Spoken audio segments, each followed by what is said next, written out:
Here's a little parcel of pieces of Boulder Opal from central Queensland.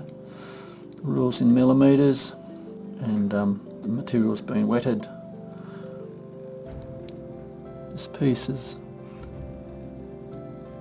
a broken face,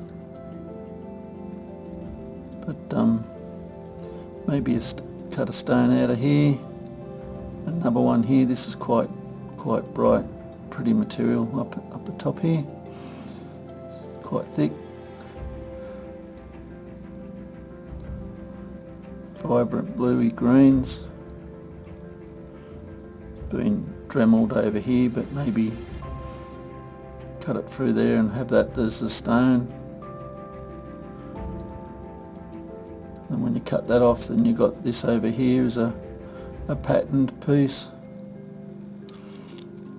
This piece, purpley bluey greens.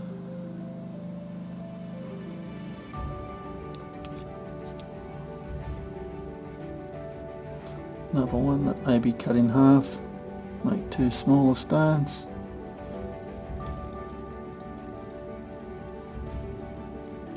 This one's been marked with a permanent marker. Basically cut that out. Diamond shaped stone, or like they've marked there, an oval. Anyway, a few nice pieces there for you to play with. Hope you've enjoyed. Cheers.